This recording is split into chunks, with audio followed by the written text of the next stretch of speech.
kekhusuan kajian kita pada hari ini. Dan insya Allah bagi Bapak Ibu yang punya pertanyaan boleh nanti disampaikan melalui chat atau juga bertanya langsung ke guru kita. Insya Allah nanti waktunya akan ini untuk beberapa pertanyaan. Jadi silakan di raise hand ya bagi Bapak Ibu yang akan bertanya. Baik, tanpa memperpanjang waktu lagi, kita akan simak tausiah dari guru kita kepada Ustaz Bendri. Dipersilakan Ustaz. Baik, jazakallah khair. Bismillahirrahmanirrahim. Assalamualaikum warahmatullahi wabarakatuh. Waalaikumsalam warahmatullahi wabarakatuh. Waalaikumsalam warahmatullahi wabarakatuh. Alhamdulillah, wassalatu wassalam ala rasulillah wa ala alihi wa sahbihi wa mawalah. Asyhadu an la ilaha illallah wahdahu la syarikalah wa asyhadu anna Muhammadan abduhu wa rasuluhu la nabiyya ba'dah. Allahumma salli wa sallim wa barik ala sayyidina Muhammadin ibni Abdillah wa ala alihi wa ashabihi wa man tabi'ahum bi ihsanin ila yaumil qiyam amma ba'd. Fa ya ayyuhal ikhwah a'azzakumullah jami'an. Bapak-bapak, ibu-ibu, saudara-saudariku semua, ikhwan wa akhwat fillah yang tergabung dalam kajian Majelis Cinta Quran dipimpin oleh guru kita Ustadz Fatih Kahrim. Mata'alallah bituli hayatih ya, wa nafa'ana bi ilmih. Dan kita di kesempatan hari ini ya bisa berkumpul bersama di dalam majelis di sore hari ini, meskipun online, adalah nikmat yang kita syukuri di tengah pandemi ini, masih kita terkoneksi meskipun dari rumah. Inilah salah satu nikmat Allah di masa pandemi, hadirnya teknologi digital yang memudahkan urusan kita, sehingga meskipun kita berada di rumah, kita bisa terkoneksi dan mengikuti berbagai macam aktivitas, salah satunya kajian yang kita rindukan setiap saat. Dan kita berupaya untuk dalam majelis ini kita berusaha memuhasabahi diri apa yang sejatinya kita lakukan untuk perbaikan diri kita dan juga terutama keluarga kita. Bahwa sejatinya keluarga kita saat ini salah satu yang dalam kondisi yang boleh dibilang rapuh, kondisi yang boleh dibilang sangat kondisi lemah. Dan inilah salah satu yang diinginkan oleh iblis sebagai musuh dari manusia, di mana iblis sangat mengharapkan bagaimana keluarga-keluarga muslim itu dalam kondisi yang rapuh. Dan disampaikan dalam hadis riwayat Imam Muslim oleh baginda Nabi SAW, bagaimana makar iblis terhadap manusia, yaitu ternyata iblis sangat berkepentingan merusak keluarga. Inilah salah satu elemen yang sangat diharapkan hancur oleh iblis, yaitu keluarga sebagai pilar dalam negara atau pilar dalam masyarakat. Dari mana kita tahu? Di dalam hadis yang disampaikan Imam Muslim, Rasulullah SAW menyebutkan hal ini. Disebutkan bahwa kabar tentang alam gaib, dan kita meyakini bahwa setiap kabar alam gaib dari Rasulullah itu adalah suatu yang benar, sahih. Berbeda dengan kabar alam gaib yang diceritakan mungkin melalui wawancara dengan jin, bisa jadi dia menipu kita, atau kabar-kabar dari prasangka-prasangka atau dari dukun. Semua adalah terhapus dan kita tidak bisa mempercayainya. Tapi kalau dari Rasulullah SAW itu adalah kabar yang sahih. Rasulullah bersabda, Innal iblisa yadau arsyahu alal ma'. Sesungguhnya iblis memiliki singgasana di atas air. Hadis ini mempertegas bahwa sejatinya iblis memiliki istana di atas air. Wallahu a'lam bishawab, di mana istananya itu, apakah di laut selatan yang selama ini kita yakini? Tidak ya. Tentu yang jelas istananya di atas air. Tsumma yad'u sarayahu, kemudian iblis memanggil seluruh anak buahnya. Jadi iblis memanggil seluruh anak buahnya di penjuru dunia untuk dikumpulkan dalam yang kita kenal sebagai rapat koordinasi. Ya, ini sejenis rakor ya. Jadi kalau kita lihat, iblis ini serius sekali merusak manusia sampai perlu melakukan rakor, rapat koordinasi. Ya, kalau di kondisi pandemi ini nggak tahu rakornya pakai Zoom atau enggak, kita nggak tahu. Yang jelas iblis sangat serius menggoda kita, merusak kita sampai perlunya rakor. Di sinilah kita belajar bahwa sebagai aktivis, sebagai seorang dai, jangan sampai kalah sama iblis yang sampai merusak manusia aja perlu rakor. Jangan ngaku-ngaku sebagai pekerja kebaikan atau aktivis kebaikan kalau nggak pernah rakor, kalah sama iblis. Karena iblis menunjukkan tekadnya merusak manusia, sampai iblis nggak pernah ceritanya melakukan cuti atau resign. Nggak ada. Iblis ya capek jadi iblis gitu ya, jadi setan gitu.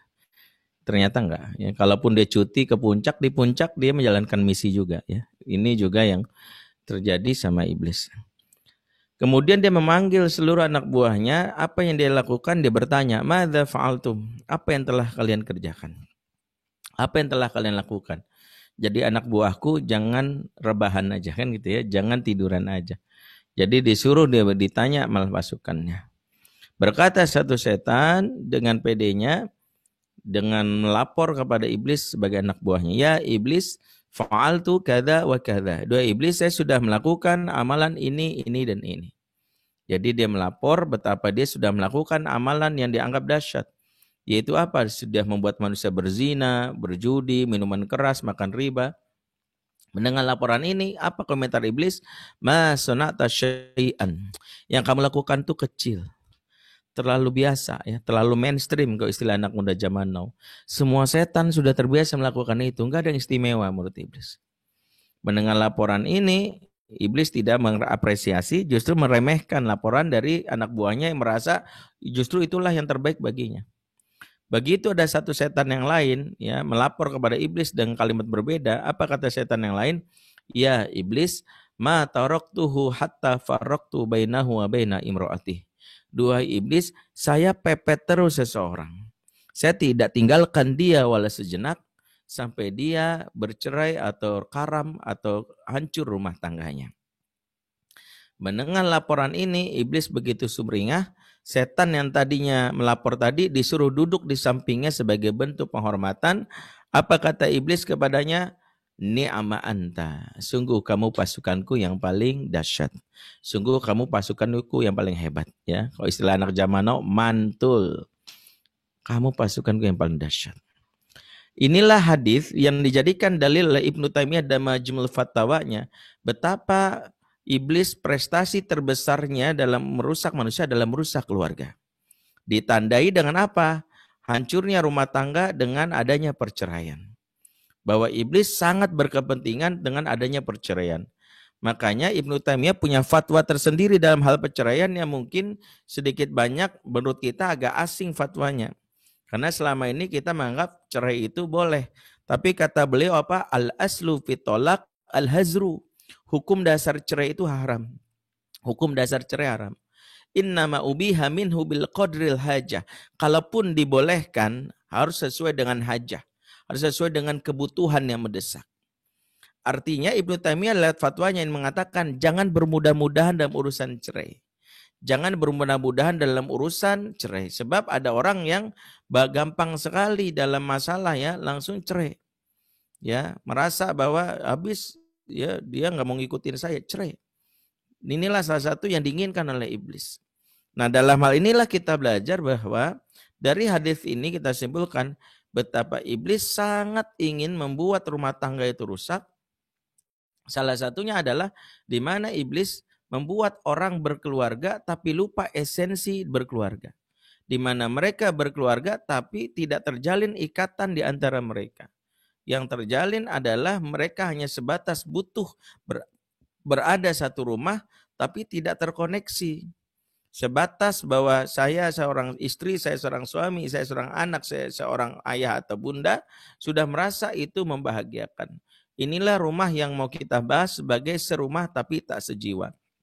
Di mana mereka berada bersama-sama dalam rumah tapi mereka tidak terkoneksi selayaknya keluarga. Sehingga masing-masing merasa bahwa rumah yang mereka rindukan itu sejatinya adalah rumah yang selama ini yang mereka tempati bukanlah rumah yang dirindukan. Sehingga banyak anak-anak yang betah berada di luar. Inilah yang disebut rumah terminal, di mana setiap penghuninya merasa memiliki rumah tapi tidak memiliki keluarga. I have house not home. Saya punya rumah tapi saya nggak punya keluarga. Dari hal inilah ternyata iblis menginginkan memang betapa dia ingin membuat ikatan hati antara suami istri atau ortu dan anak renggang. Hubungan yang terjadi adalah sebatas kebutuhan yang terkait dengan kebutuhan duniawi saja. Saat suami dalam hal ini syahwatnya bergairah, dia datangi istrinya. Saat istri ya ketika butuh ya membayar tagihan belanjanya, dia datangi suaminya. Begitu juga dengan anak. Saat anak merasa bahwa dia kekurangan uang, dia panggil ayahnya atau bundanya. Saat anak ingin segera nikah, dipanggil ayah ibunya untuk segera merestui pernikahannya. Di luar itu tidak ada. Inilah keluarga yang sejatinya keluarga yang serumah tapi tak sejiwa. Keluarga yang serumah tak sejiwa adalah keluarga yang hakikatnya mereka tinggal bersama tapi jiwa mereka melanglang buana terkoneksi kepada pribadi di luar rumah. Maka kita dapati suami yang berada di rumah tapi senyum-senyum di depan layar kaca atau depan gadgetnya ketika mengomentari grup WA-nya. Atau seorang ibu yang meskipun di rumah tapi asik setiap malam nonton sinetron yang ada.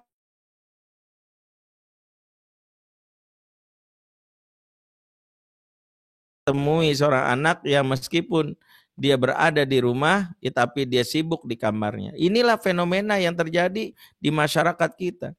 Di mana mereka kehilangan ruh dari rumah sebagai rumah yang sejatinya menggambarkan suasana surga.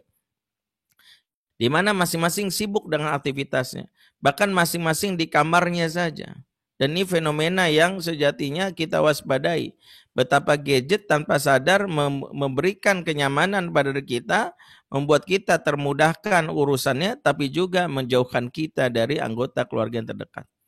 Ya, saya pernah mengalami ketika diundang di sebuah negara, di mana saya minta kalau bisa saya jangan nginep di hotel, tapi kalau bisa di rumah salah satu muslim yang ada di sana.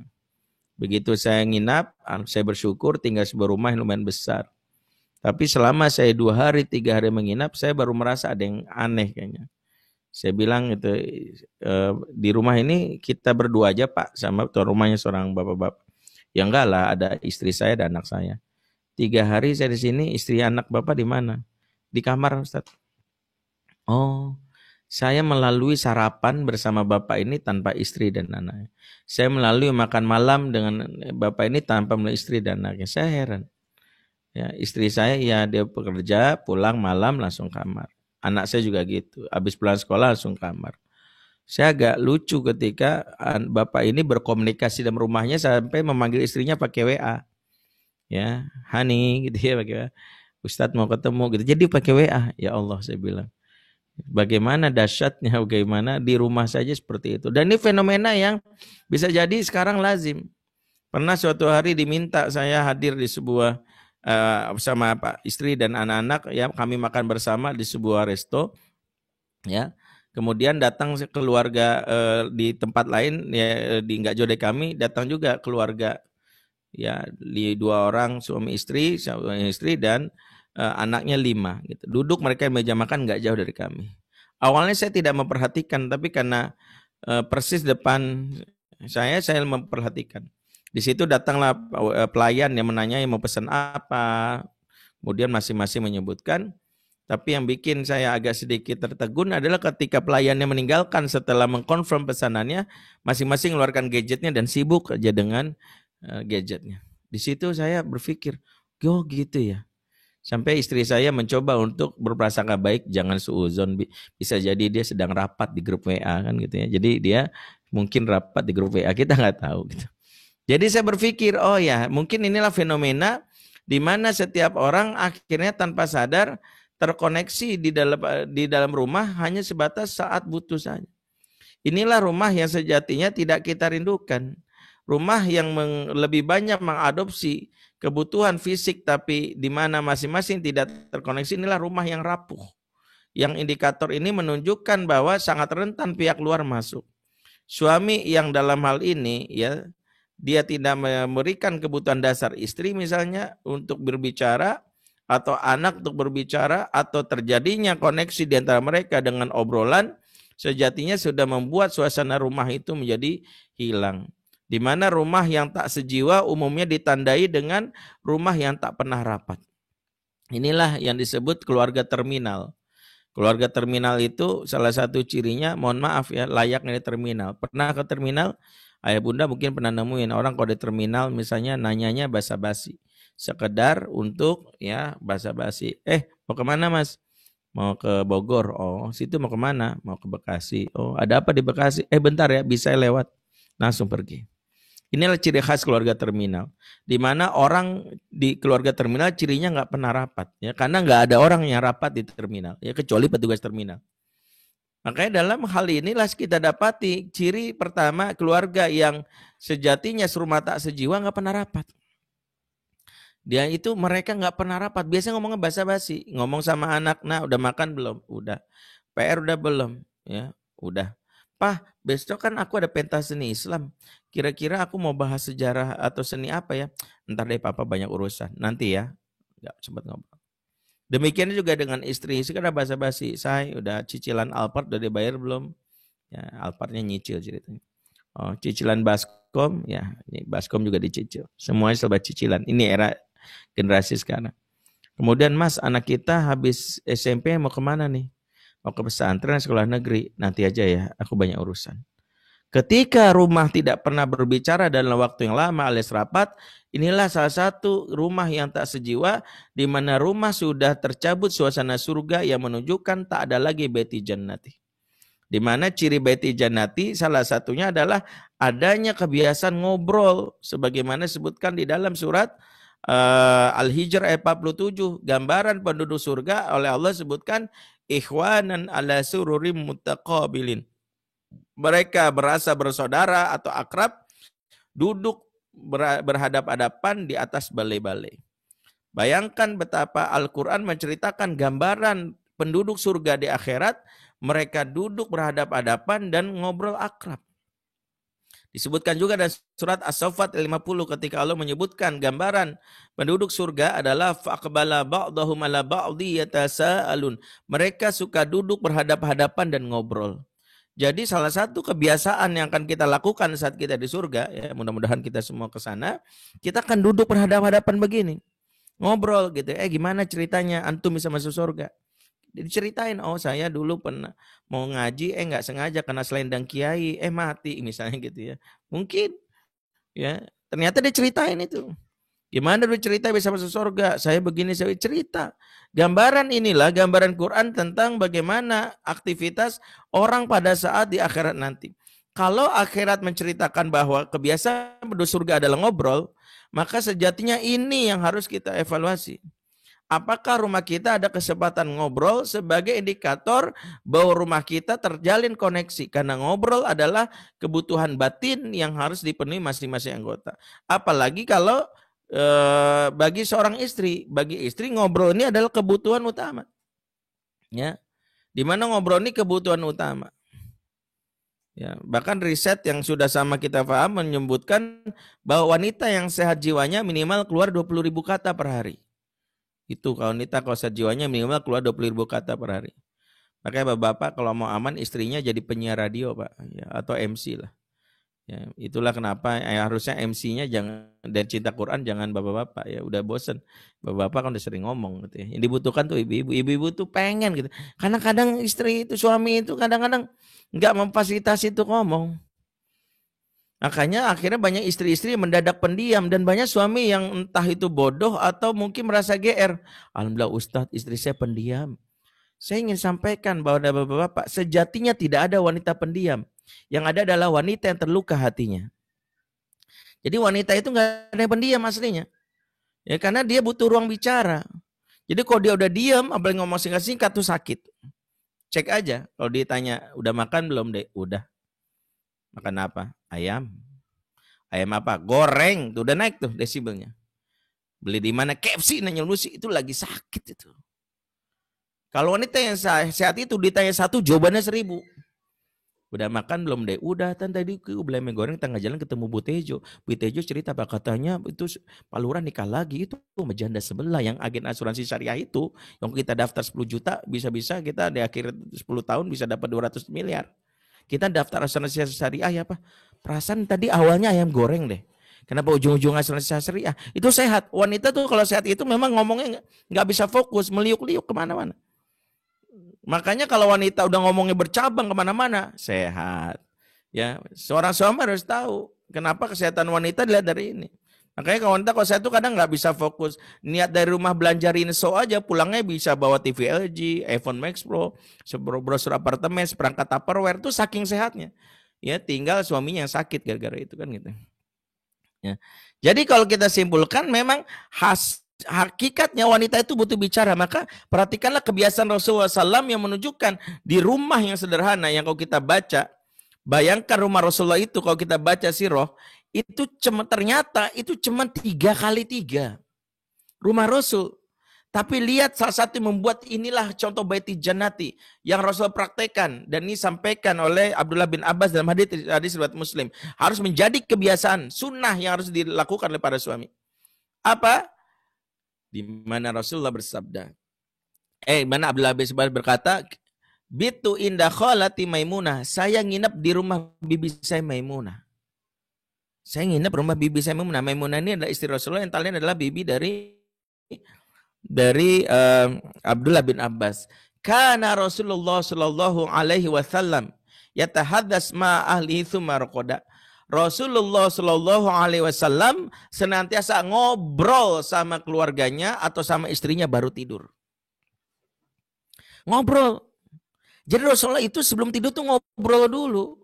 Sebagian suami mohon maaf sebelum tidur cek WA dulu, ngeliat mention di IG, ngeliat skor bola, ngeliat data yang udah mati corona ada berapa, ya ngeliat ya akun-akun yang lain. Begitu mata udah sepet baru tidur. Jadi istri itu kesel ya. Kalau istilah anak muda zaman now, gue dikacangin. Kalau kacang mah gurih, dikacangin perih. Nah ini yang terjadi sama sebagian besar emak-emak zaman now. Jadi efek dari rumah tangga di mana serumah tak sejiwa akibat koneksi yang tidak nyambung, di mana ngobrol sudah menjadi kebutuhan yang jadi kebutuhan mewah sampai nggak sempat lagi obrolan itu terjadi. Inilah indikator di mana sejatinya rumah tak lagi sejiwa. Wajar akhirnya berantem, salah paham, emosi itu numpuk.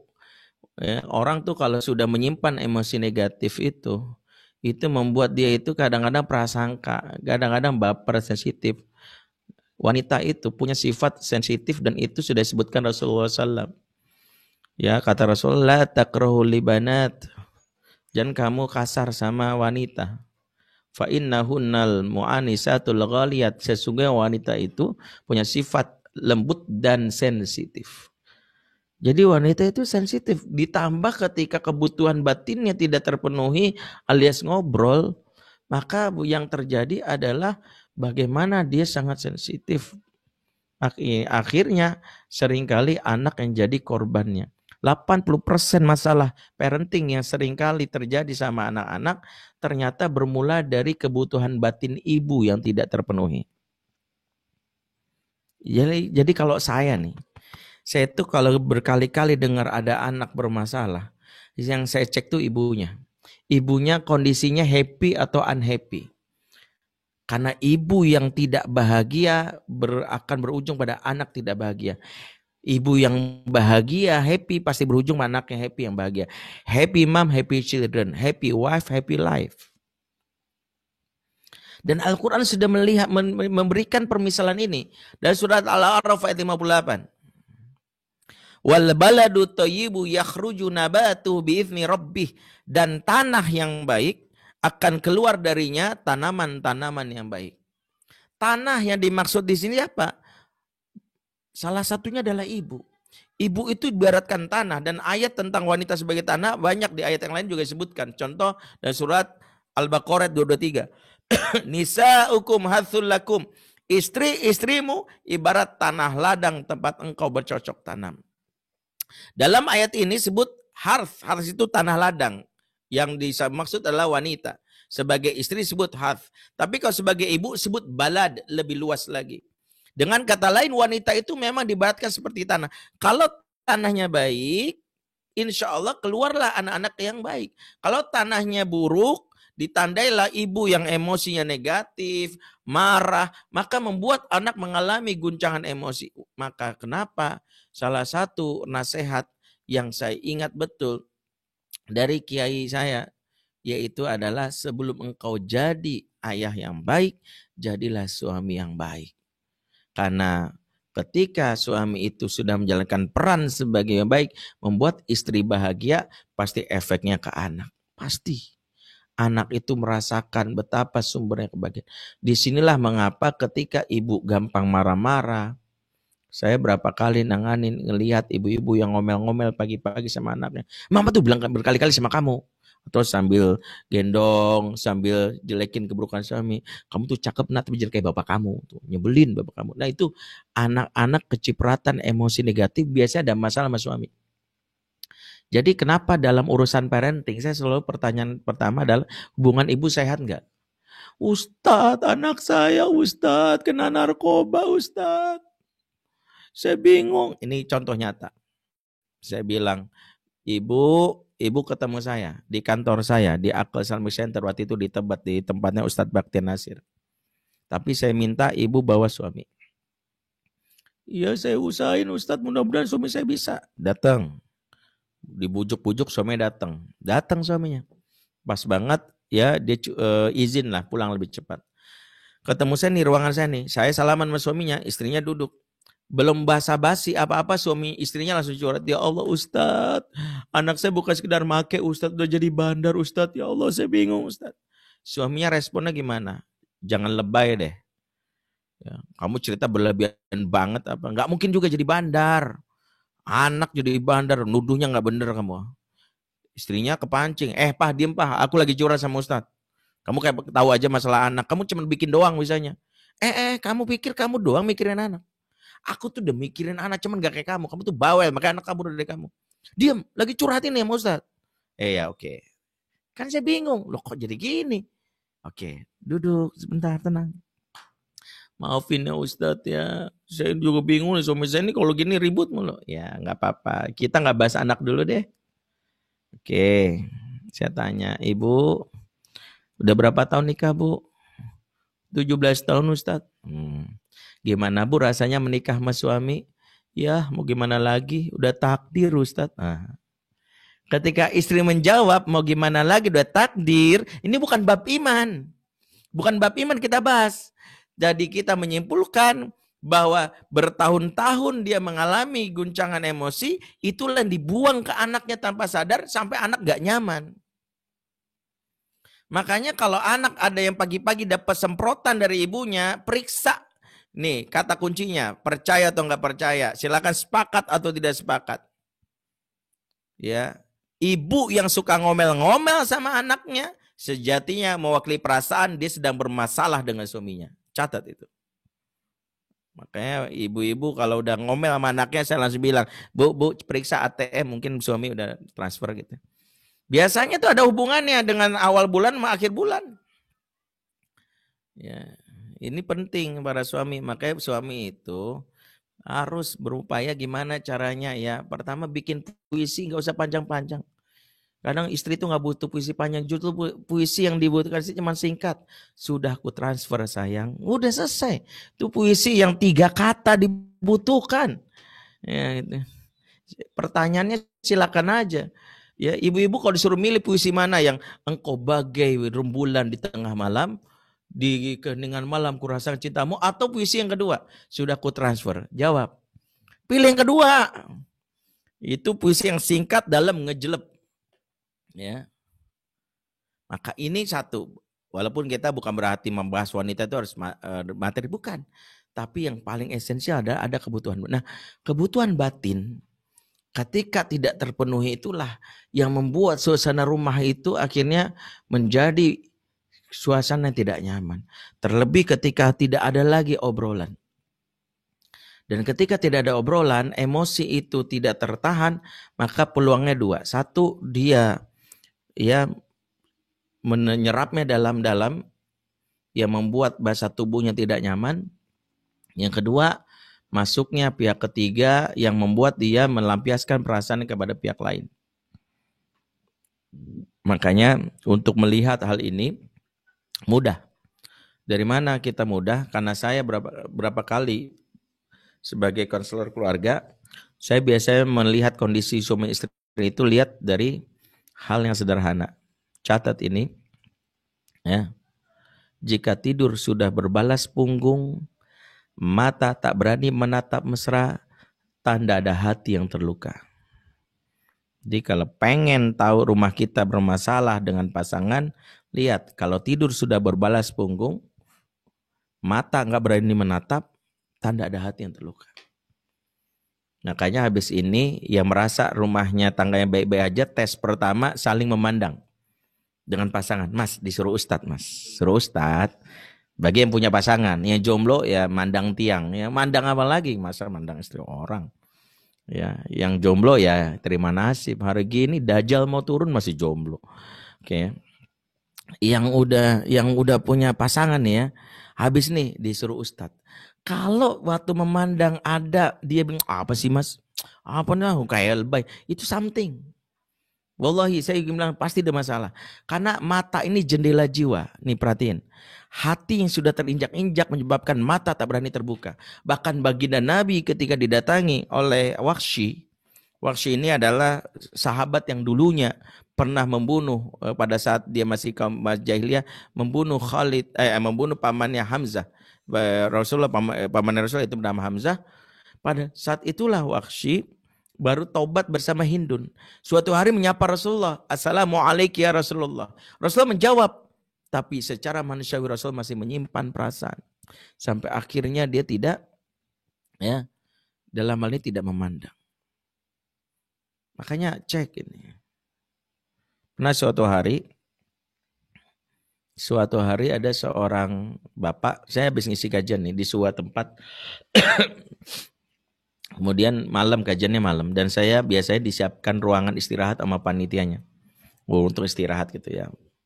Saya kadang nginep atau kadang saya pulang malam, tapi istirahat dulu. Pada saat saya masuk ke ruangan saya, bapak-bapak ini umurnya 65 tahun. Ustadz boleh ngomong sebentar, nggak ganggu istirahat Ustadz. Ya nggak apa-apa. Saya boleh cuma nanya satu hal dong Ustadz. Ya. Apa hukumnya istri menolak berhubungan intim? Saya jawab singkat, haram. Oh ya, jadi begini Ustadz. Istri saya nih Ustadz, lah tadi katanya singkat, saya bilang jadi lama juga saya bilang. Ya, kalau ngomong tuh nggak usah basa-basi Pak. Ini saya selalu ingatkan, kalau mau curhat sama Ustadz tuh nggak bisa bilang itu, bilang aja Ustadz saya butuh waktu, nggak usah singkat-singkat lama-lama juga akhirnya. Mendingan jujur aja, saya butuh waktu Ustadz gitu. Ini saya kadang-kadang kesel gini, ada yang WA saya basa-basi, Ustadz boleh minta waktunya sejenak? Iya, saya bilang. Saya cuma butuh jawaban dari Ustadz aja. Kayak begitu saya jawab, apa hukumnya ini, boleh. Udah. Terus dia nanya, dalilnya apa Ustadz? Lah kan sini tuh nanya singkat. Kalau nanya singkat ya udah, boleh selesai. Kalau pengen nanya detail, sabar gitu ya. Makanya kalau nanya sama Ustadz itu nggak usah basa-basi. Karena minta waktunya, minta. Jangan bilang, saya minta waktunya sebentar aja. Buktinya lama kan. Jadi Ustadznya kayak sendiri. Akhirnya saya bilang, ya udah masuk ke dalam. Ini mah nggak bisa lama, nggak bisa sebentar. Cerita di dalam. Akhirnya cerita. Saya ini sudah pernikahan saya yang kedua, Ustadz. Yang pertama gagal. Ini istri saya bedanya masih 15 tahun. Saya umur 65, istri saya 50. Udah 6 bulan ini Ustadz, istri saya nggak pernah melayani saya. Oh, saya udah ditanya Pak, nggak tahu. Saya setiap tanya, jawabannya capek lah, inilah, ada aja. Saya bingung Pak Ustadz. Saya juga mau tanya, apa masalahku? Dia nggak mau jawab. Saya tanya, istri Bapak ikut kajian saya nggak? Alhamdulillah ikut Ustadz. Tadi barisan awal, kayak nunggu deh di luar. Yaudah panggil aja. Panggil. Mah, dipanggil mah sama Ustadz. Masuk ibu ini, duduk. Ini ibunya, suaminya nih. Oke. Saya ngomong, ibu gimana kabarnya? Sehat Ustadz. Boleh saya nanya sesuatu? Udah malam nih. Oke. Menurut ibu, suami ibu orang gimana Bu? Enggak apa-apa Bu, mungkin di sini suami ibu bisa mengkoreksi. Istrinya malah bilang gini, alhamdulillah Ustadz, saya bersyukur suami saya orangnya baik, enggak pelit, ramah, ngemong, sayang sama anak. Disebut kebaikannya, si suami malah protes. Kalau aku baik, kenapa kamu enggak mau setiap aku aja berhubungan? Hah? Istrinya menjawab singkat, Pak kita udah tua, Pak pikirin akhirat. Jangan ginian mulu, akhirat pikirin. Akhirnya suami bilang, ini juga akhirat buat kamu tahu. Oke, ya oke gini. Baik, Bapak Ibu boleh kursinya diputer, saya bilang. Maksudnya Ustadz, coba deh, kursinya diputer saling berhadapan-hadapan. Saya minta saling memandang wajah pasangan 1 menit saja. Nah ini tesnya. Si suami langsung praktekin ya, mantep sekaligus nafsu kan gitu ya. Si istrinya waktu dipandang, maaf ya, matanya gini, apaan sih Ustadz, nggak mau ah. Bu, sebentar dong. Ustadz ini kayak anak kecil aja. Ustadz kita ini udah tua, Ustadz lebih tua dari Ustadz. Iya maaf bu. Bukan mau ngerjain, kita dikerjain kayak gini kayak anak kecil. Bukan kayak anak kecil. Sebentar istri suami bilang, mas sebentar doang, lihat aku kenapa sih? Enggak apa-apa, kayak aku malas game-game kayak gini. Bukan game bu, ini cuman ngecek aja ini namanya. Terus akhirnya ketika dia bilang, ketika dalam hal ini dia, ma, ayo dong itu. Enggak saya bilang 30 detik dah bu. Ustadz males saya kalau gini kayak gini. Ya udah deh, oke saya bilang. Bapak boleh keluar sebentar pak. Keluar sebentar. Maafin ya bu, apaan sih lagian Ustadz ada-ada aja kayak gitu. Kalau mau nyari ngasih saran gak usah gitu-gitu amat Ustadz. Iya maafin deh. Sekarang saya cuma nanya satu hal. Saya bilang, ini suami gak ada nih bu. Kan udah malam nih saya bilang. Oke, ibu bisa cerita sama saya, udah berapa tahun ibu nanggung kecewa sama suami? Si ibu ini masih bersikukuh, demi Allah Ustadz nggak ada Ustadz, kenapa sih harus dianggap masalah? Ini enggak Ustadz gitu ya, ini mungkin karena saya mau menepus Ustadz, jadi saya itu karena udah pengalaman nanganin ini bertahun-tahun, maka saya pakai shortcut karena ibu udah bersumpah demi Allah, akhirnya saya gebrak meja aja, brak, kaget ya. Ibu udah bersumpah demi Allah, saya pun bersumpah demi Allah. Jika benar-benar ibu bermasalah sama suami ibu, saya nggak akan tolong selamanya. Silakan keluar bu. Sudah selesai berarti hari ini. Ibu ini saya bilang gini malah bingung dia. Mau keluar dia gimana? Tahu-tahu dia nangis. Matanya berkaca-kaca. Akhirnya dia keluarin lah handphonenya. Disuruh lihat. Ustadz lihat sendiri deh. Saya bingung maksudnya apa. Ternyata ada screenshot dialog antara suaminya dengan istri pertama dan diyakini ternyata selama ini suaminya sudah kembali ke istri pertamanya dengan diam-diam. Jadi selama ini saya dibohongin Ustadz, saya dibohongin. Ternyata suami saya itu diam-diam tuh balik ke mantannya, menjalin hubungan dengan alasan anak. Siapa yang gak sakit hati doang? Gak sakit hati gara-gara ini. Ibu kenapa nggak ngomong sama suami ibu? Gimana saya mau ngomong? Dia itu pastinya akan membela diri. Belum banyak alasan. Malas saya Ustadz. Gitu.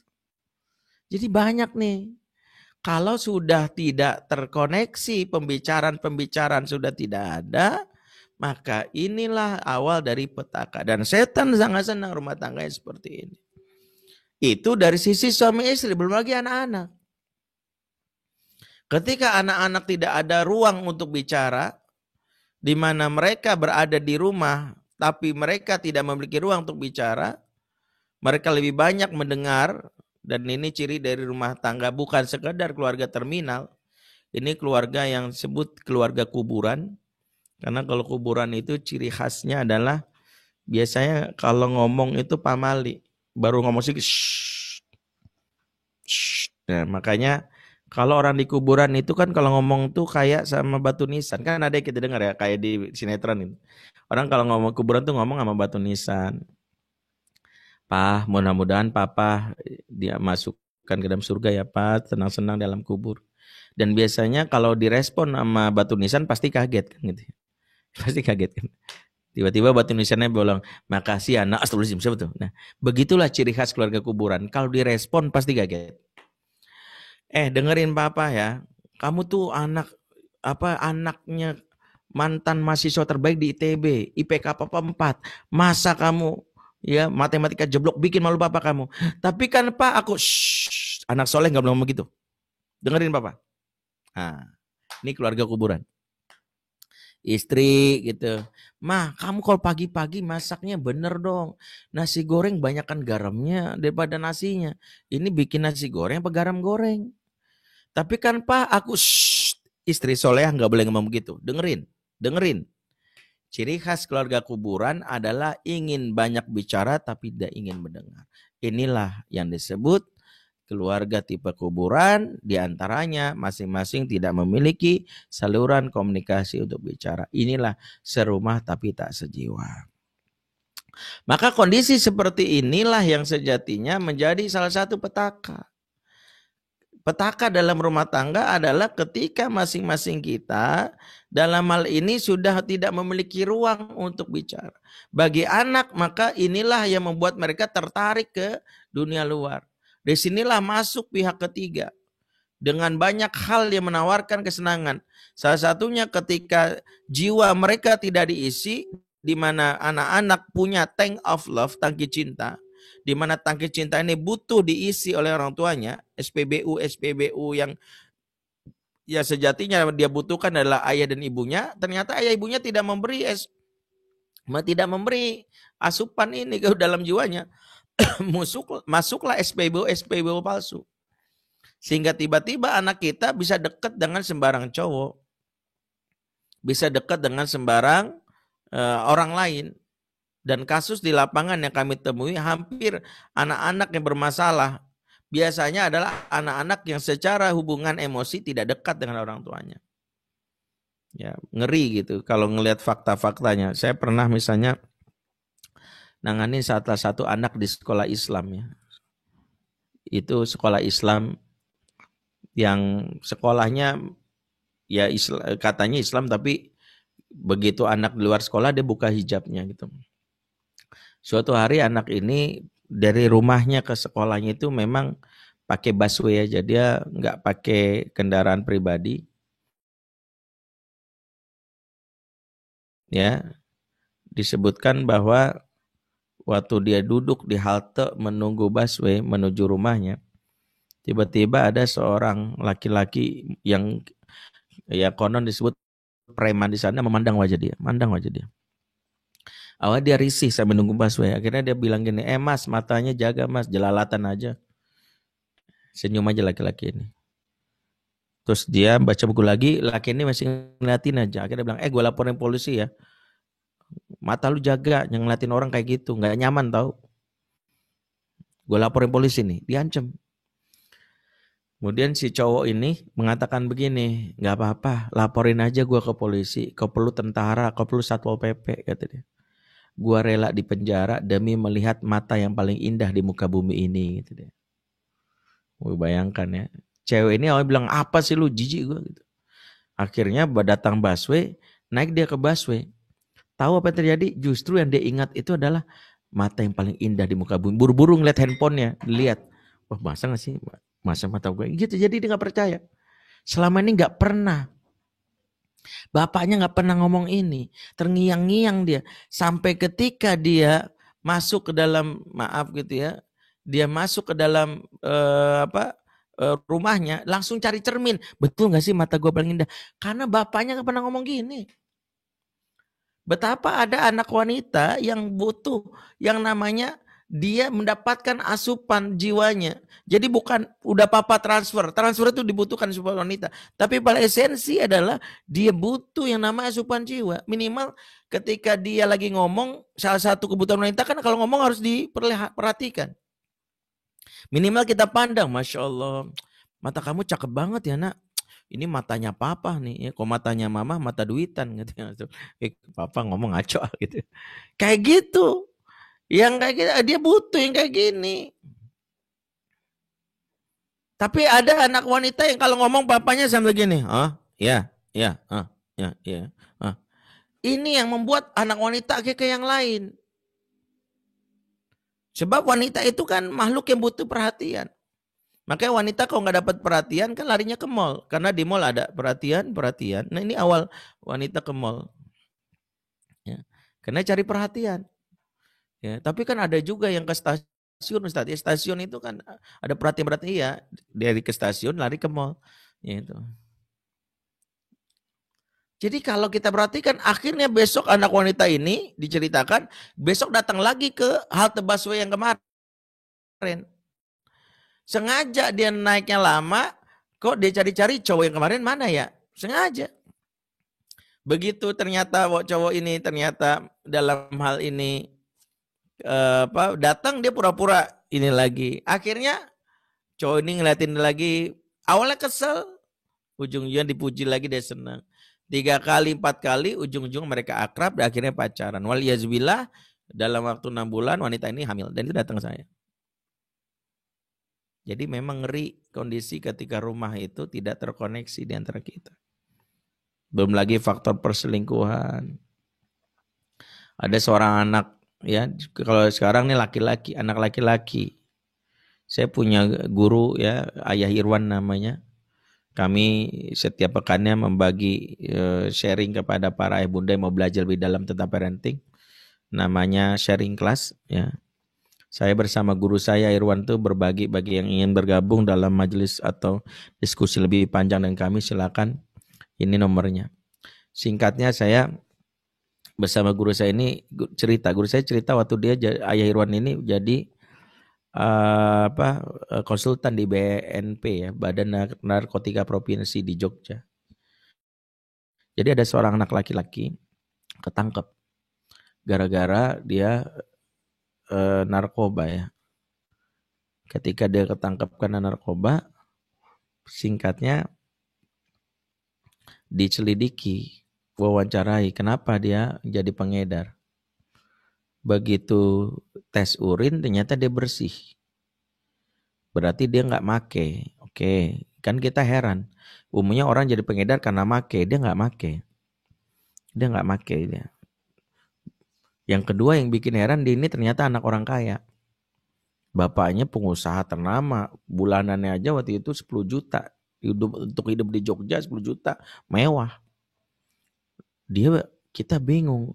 Anak orang kaya dan nggak make, kenapa jadi pengedar? Umumnya orang jadi pengedar karena satu, karena motif ekonomi, karena dia miskin, kedua karena dia make. Ini enggak.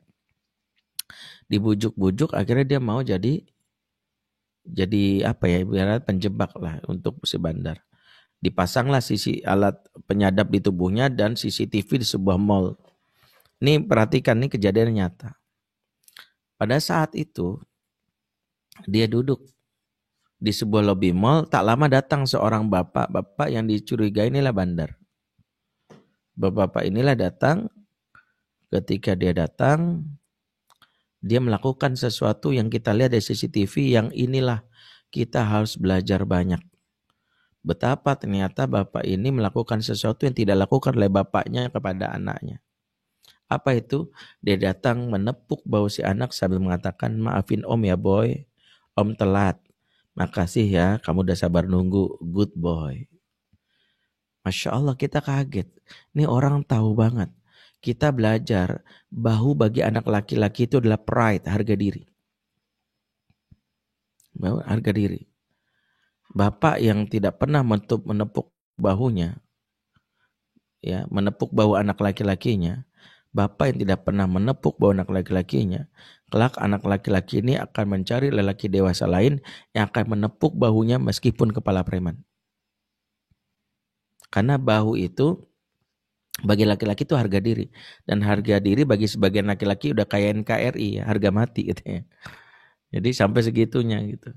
Jadi kalau nggak ditepuk baunya, dicari. Makanya ada yang ikut geng motor demi dapat apresiasi gini, hebat loh. Habis bacok 5 orang, good. Gitu. Karena bapaknya nggak pernah mengatakan ini. Makanya inilah yang disebut anak-anak yang nggak dapat kesejiwaan di rumah. Pulang tidur selesai. Nah ini. Yang kedua, kita lihat di CCTV begitu mereka duduk, si bapak ini melakukan pertanyaan yang nggak pernah ditanya oleh orang lain, oleh bapaknya. Mohon maaf bapak kalau ketemu anak kan khas. Udah makan belum? PR udah belum? Hafalan kamu udah berapa? Itu bapak. Kalau ibu-ibu nanya lebih sadis ya. Tupperware mama mana? Nah, hilang lagi. Astagfirullah, itu Tupperware warna ungu kan favorit mama. Itu arisannya susah tahu. Kamu tuh benar-benar cari. Itu mama zaman now. Mama zaman now itu kadang-kadang gitu ya. Urusan Tupperware itu bisa hidup menentukan surga dan neraka seorang anak. Itu bahaya gitu ya. Makanya saya agak ngeri ke urusan Tupperware. Pernah, ini intermezzo ya. Saya tuh pernah ada jamaah saya itu konon katanya dia follower sejati lah di IG saya, ngefans katanya. Kemudian ya Ustadz, kapan sih Ustadz ngisi kajian di tempat saya? Nanti Bu, insya Allah. Terus saya memang ada jadwal di tempatnya tanggal sekian. Dia langsung langsung ngejapri, Ustadz, alhamdulillah Ustadz akhirnya datang juga ke tempat saya. Wah, pokoknya saya siapin menu khusus buat Ustadz. Ustadz orang Padang kan? Pasti Ustadz senang. Saya bisa bikin gulai kepala kakap. Ya, ini bukan informasi ibu-ibu kalau teman saya bikin ini tuh enggak. Ini sekedar tahu ibu-ibu ini bilang gitu.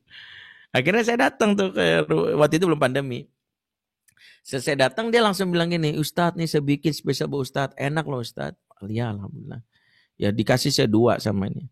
Tapi tolong Ustadz Tupperware-nya balikin ya. Ya Allah ya udah mati. Cintamu palsu saya bilang. Tupperware suruh balikin. Makanya begitu saya pulang ke rumah saya udah manyunai sama istri itu. Begitu istri saya juga gitu. Bukan kakak ini lihat Tupperware-nya cantik ya. Ya Allah mama sama aja semuanya. Ini udah jadi mazhab mama sedunia apa saya bilang. Itu saya bilang itu dibalikin. Itu dibalikin nanti. Yol tega banget kata dia, kata istri saya. Kirain dibawa sekasih semua. Iya saya bilang ini. Maka saya bilang cinta sejati adalah cinta yang mengikhlaskan Tupperware tak kembali. Saya bilang itu aja. Itu definisi saya itu. Itu cinta sejati. Kalau sampai masih mengharapkan Tupperware kembali udah nggak sejati. Saya bilang itu deh. Nah kembali itu. Kalau bapak-bapak nanya gitu, kalau mama beda. Nah si bandar ini nanya ke anak gimana? Dia bilang gini, are you happy? Kamu bahagia nggak hari ini? Ya Allah, kita lihat tuh. Mata anak ini berbinar. Mata yang langsung cemerlang, langsung dipeluk Om gini sambil bilang, makasih ya Om. Om dong ngerti perasaan aku. Makanya begitu bandar ditangkap sama polisi, kita ini penasaran. Kata Irwan, kita ini penasaran. Situ kok bisa tahu banget cara menjebak anak-anak muda. Yang bikin kita kaget apa? Lah, Ayah Irwan urusan. Kita kan sama-sama pernah ngambil sertifikat sebagai fathering waktu di luar negeri. Jadi ternyata banyak bandar narkoba dan predator seksual sebelum menjalankan misinya, mereka ikut workshop parenting 3 hari. Maka saya curiga, jangan-jangan kajian parenting saya ada pengedar gitu. Ya di sini mungkin ya pengedar kotak amal gitu. Karena mereka belajar loh, jadi jangan salah. Jadi kalau ada ibu-ibu sama bapak nggak mau belajar, ustadz nggak mau belajar, bandar belajar, pengedar belajar, predator seksual belajar. Mereka tahu caranya. Mereka tahu bahwa rumah yang tak sejiwa itu adalah mangsa. Ketika rumah rapuh, anak-anak jiwanya tidak terikat ke orang tuanya, itu mangsa. Ini santapan lezat. Ibarat domba yang tak memiliki induknya berkeliaran sendirian. Makanya kita mikir, ya Allah. Itulah kenapa saya di tengah pontang-pantingnya menghadapi ini, mau gak mau saya bilang, udahlah concern aja lah, kita fokus belajar parenting. Kita coba seperti ini. Itulah ngapa kita harus belajar ini. Jadi kalau ditanya, ini kajian yang pertama ya. Ini baru pengantar sebenarnya. Pengantar untuk memahami betapa kita mulai membangun kembali. Bahwa rumah yang tidak terkoneksi akan menunjukkan bahwa anak-anak peluang keluar. Lantas bagaimana Ustadz memulainya? Salah satu yang bisa kita lakukan adalah kembalilah ke meja makan. Itu tips pertama. Bahwa meja makan itu adalah solusi yang wajib kita maksimalkan. Pertama, kenapa kembali ke meja makan? Karena meja makan itu adalah aktivitas yang satu menunjukkan keberkahan dalam keluarga. Kenapa keberkahan? Karena ada hadis yang mengatakan pentingnya makan bersama. Rumah yang jarang makan bersama, ini salah satu petaka. Rasulullah mengingatkan pentingnya makan bareng dalam hadis riwayat Abu Daud. Fajtami'u ala ta'amikum, makanlah kalian bareng-bareng. Wadhkuru ismallahi alaihi yubarak lakum fih. Sebutlah nama Allah di dalamnya, niscaya turun keberkahan. Jadi kalau kita mau memulainya, mulailah dengan hal yang sederhana. Bikin yuk program makan bareng. Karena pertama turunnya keberkahan dari langit bagi orang yang makan bareng. Kalau makannya mulai dengan basmalah. Jadi karena itu makan bareng ini penting, dan di makan bareng itulah sarana kita untuk fokus mendengar, menyimak. Di mana keberkahan itu bisa kita lihat. Karena ciri makan bareng itu dua. Satu, yaitu adalah berbagi makanan dari piring yang besar ke piring kecil. Makanya bulan Ramadan ini bulan yang luar biasa, yang kelak kita 2 bulan lagi kita lalui ini, kita akan jalani. Salah satunya itu momen untuk menguatkan kesejiwaan kita. Makan bareng di waktu sahur dan waktu buka, jangan sampai absen. Ya, jangan sampai kita sampai sahur bareng itu nggak ada lagi, sampai sahurnya balap-balapan. Yang bangun tengah malam duluan, ibunya, istri, anaknya nanti. Jangan makan bareng. Dengan makan bareng tadi muncul nama keberkahan. Apalagi buka tadi. Makan bareng itu cirinya lauk bareng dibagi-bagi dalam piring kecil, atau lauknya boleh berbeda tapi saling mencicipi. Ini sunnah. Rasulullah itu membiasakan para sahabat itu mencicipi kalau lauknya beda. Jadi ibu bisa ngomong sama suami lagi makan bareng gitu, Mas cobain ya nasi gorengnya. Suami juga bikin, cobain ya mie gorengnya. Dihabisin sama dia. Ya memang suami aja mumpung. Nah kayak gitu tuh yang disebut. Itu yang pertama. Nanti kita bahas kapan-kapan tentang betapa hikmahnya makan bareng. Yang kedua, dalam makan bareng itu mulailah bicara, ngobrol. Dan obrolan itu mulai dengan obrolan yang receh. Obrolan yang cirinya adalah membangun tawa. Obrolan yang menerbitkan senyuman. Karena senyum dan tawa adalah satu dari bagian ciri-ciri penduduk surga yang ada di dalam rumah. Seperti itulah yang harus kita lakukan. Sebab Al-Quran ketika menyebutkan tentang penduduk surga, lihat surat Abasa. Ayat 38-39, wujuhu yawma idzi musfirah dahikatu mustabsyirah. Wajah mereka di hari itu berseri-seri, ketawa bergembira ria. Jadi kalau kita ingin kembalikan rumah tangga kita menjadi rumah tangga sejiwa, pastikan ada kegembiraan. Pastikan setiap obrolan itu jangan terlalu serius. Mulailah dengan obrolan yang menerbitkan senyum dan tawa. Senyum dan tawa dulu. Ya, jangan sampai akhirnya obrolan itu serius. Ada bapak-bapak ngobrol sama anak di meja makan, bikin anak ilfil istilahnya. Baru duduk langsung nanya, nak menurut kamu inflasi ekonomi berapa persen? Anak mikir, ya Allah nanya inflasi ekonomi. Ibu Sri Mulyani aja gak bisa jawab, ya Allah tegang banget hidup sama bapak ya. Ya, baru curhat sedikit, langsung bapaknya keluar ayat. Nah, Allah berfirman dalam Al-Quran, A'udzubillahi minasyaitonirrajim, ya Allah, diruqyah lagi nih. Ya, langsung mikir, ya Allah apa gue kayak Jim Iprit aja. Kadang kita lupa hal yang dibutuhkan anak saat itu adalah ketawa, senyum. Ya obrolan jangan tegang-tegang amat gitu loh. Jangan kaku kayak kena bekering kata anak muda zaman now. Mikir kan anak muda, ngomong bapak tuh tegang. Ini gue jangan-jangan tinggal di Korea Utara ya. Ini jangan-jangan papa Kim Jong Un lagi nyamar nih, kan anak-anak sampai curiga. Maka proses yang kita lakukan itu sederhana. Mengembalikan suasana yang membuat orang tuh senyum dan tawa. Karena senyum dan tawa adalah kebutuhan pokok, apalagi anak-anak. Anak-anak yang terpenuhi kebutuhan senyum dan tawa dalam rumah, dia lebih mudah untuk lebih mudah untuk diarahkan. Anak-anak yang betah nongkrong di luar, ada anak-anak yang tidak terpenuhi senyum dan tawa. Sudah pukul 5:05, mohon maaf sekali karena waktu yang membatasi kita. Itu saja tentang hal yang berkait dengan serumah tapi tak sejiwa. Katakanlah ini pengantar yang ingin membuat kita menyadari apakah rumah kita rumah yang seperti itu atau tidak. Bahwa kita harus saling ngobrol adalah salah satu indikator bahwa masihnya ada koneksi. Dan ketika kita mampu membangun senyum dan tawa, itu adalah salah satu rumah yang masing-masing saling merindukan. Itu mungkin pengantarnya. Jika ada kesempatan dan waktu, mudah-mudahan kita bisa lanjutkan. Bagi yang ingin mengikuti, kita besok yang mau ikut bergabung dalam kelas kami, yaitu ada kelas sharing kelas siang dan kelas malam. Tema besok mengatasi emosi dan stres ya di masa pandemi, ya, mengelola emosi dan stres. Bagi yang ingin belajar, kami silakan. Ini ada nomor pendaftaran tutup malam ini. Dan seatnya sangat terbatas, cuma 45 kalau nggak salah. Ya, kalau nggak salah, karena kami ingin ngobrol lebih banyak di kelas itu. Mudah-mudahan bermanfaat. Saya serahkan kembali kepada MC. MC-nya mudah-mudahan jangan tersinggung. Tadi saya sebut MC-nya perempuan. Jangan ngambek. Habis itu langsung nyari istrinya supaya menggantikan. Gak usah. Ya, silakan MC-nya tetap Masya biasa Allah. saja. Silakan. Terima kasih Ustaz Benri, Masya Allah luar biasa ya. Ayah Bunda nih, ilmu dari beliau nih, waduh, gak ada habis-habisnya nih, Masya Allah ya. Ngomong dikit, inspirasi dapet ya kan.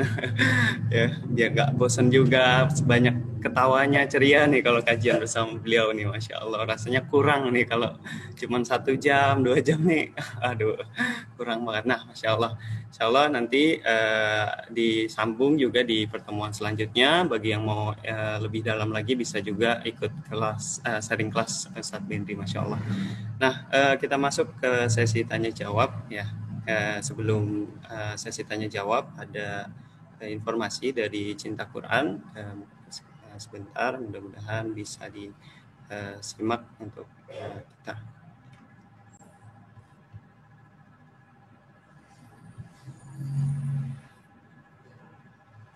Oke, nah yang pertama adalah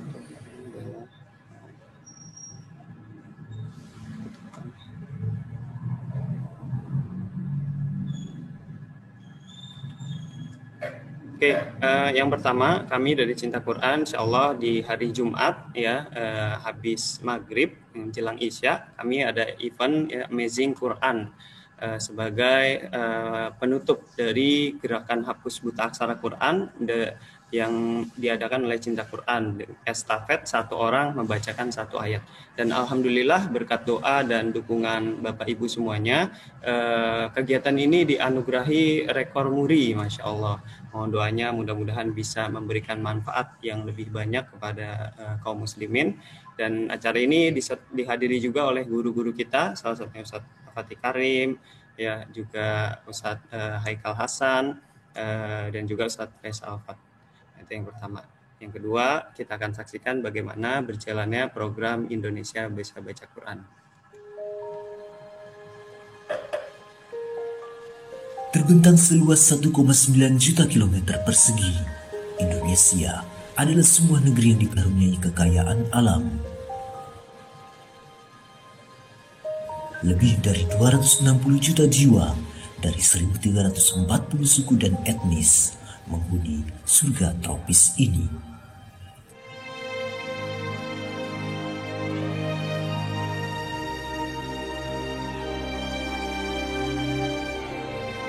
Tidak kurang dari 200.000 masjid berdiri kokoh, dan setiap tahunnya lebih dari 1 juta jiwa di Indonesia menunaikan ibadah haji.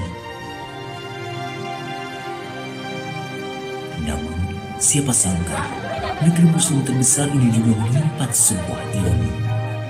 Indonesia memiliki jumlah buta aksara Quran yang sangat tinggi, yaitu mencapai 65%. Artinya, lebih dari 130 juta jiwa tidak bisa membaca Al-Quran. Tergerak dari keresahan ini, Cinta Quran Foundation menginisiasi program Indonesia Bisa Baca Quran. Sebuah program pelatihan membaca Al-Quran tak berbayar yang dilanjutkan dengan pembinaan berbasis majelis dan komunitas. Program ini menyentuh berbagai kalangan, mulai dari penduduk yang tinggal jauh dari akses pendidikan, warga binaan di lembaga pemasyarakatan, hingga berbagai komunitas dan anak jalanan. Tak hanya itu, bagi masyarakat urban yang terjangkau oleh akses internet, kami menyelenggarakan Indonesia Bisa Baca Quran secara daring, sehingga bisa diikuti dari seluruh Indonesia, bahkan dunia. Berbagai metode dan teknologi untuk menuntaskan buta aksara Quran di Indonesia terus kami kembangkan agar lebih banyak lagi masyarakat Indonesia yang terbebas dari buta aksara Quran.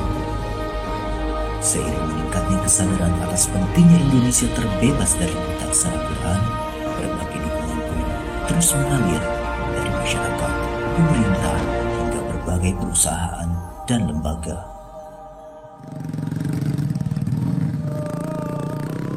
Kini tiba saatnya Anda untuk berkontribusi mendukung Indonesia bisa baca Quran.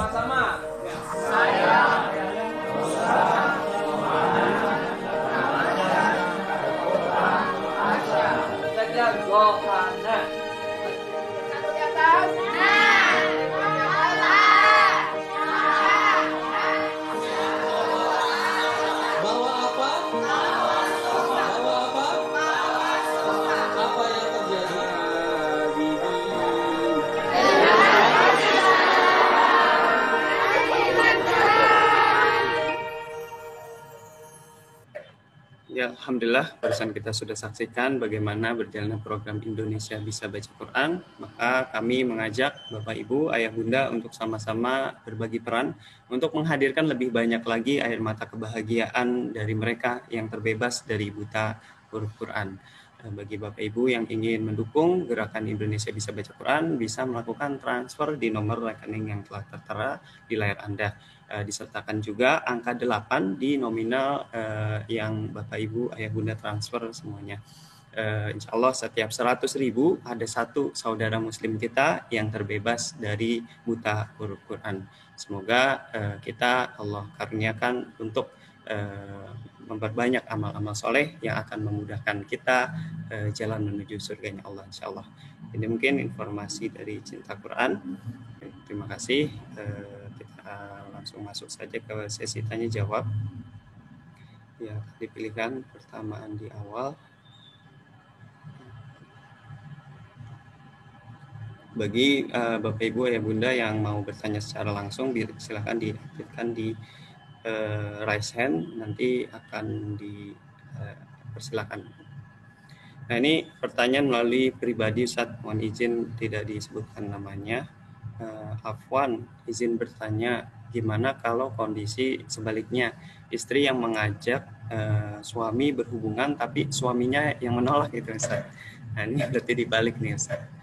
Nanti gimana, Ustaz? Baik, jazakallah khair.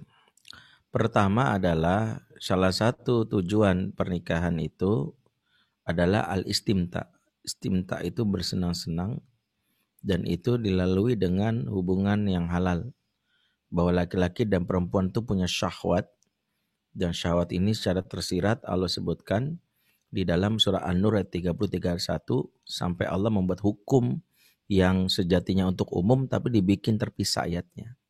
Yaitu dalam surat An-Nur 30 khusus laki-laki, kullil mu'minina yaghuddu min absari ma yahfazuna furujahum. Katakanlah kepada laki-laki mukmin adalah mereka menahan pandangan dan menjaga kemaluannya. Di ayat 31-nya Allah mengatakan kullil mu'minati yaghdudna min absarihinna wa yahfazna furujahunna. Katakanlah kepada wanita mukminat adalah mereka menahan pandangan dan menjaga kemaluannya. Ayat ini memberi isyarat bahwa laki dan perempuan punya hak yang sama dalam urusan berkaitan syahwat, karena itu diaturnya seolah-olah diingatkan per jenis kelamin. Karena itulah ketika seorang suami dalam hal ini istrinya mengajak berhubungan syahwat, ya, dan dia tidak mau, ini memang problem. Problem yang terkait dengan urusan rumah tangga. Satu, ciri bahwa rumah tangga itu dicabut mawaddahnya. Kita pernah dengarkan istilah mawaddah. Mawaddah itu dekata wudda. Disebutkan surat Maryam ayat 96, innalladzina amanu wa amilus solihati saj'alul lahumur rahmanu wudda. Jadi wudda itu akar kata yang membentuk mawaddah dan al-wadud. Mawaddah itu dengan pasangan, sebutkan surat Ar-Rum 21. Nah, wudda ini maknanya adalah cinta yang buat seseorang pengen nempel sampai berjima. Sampai Imam Hasan al-Basri pernah ditanya, ma makna mawaddah ya Syekh? Beliau mengatakan mawadah ai jima. Mawadah itu jima. Sehingga ketika suami istri itu sudah bermasalah, indikator pertama adalah mereka jarang berdekatan secara fisik. Salah satunya istri berasa janda, suami berasa duda.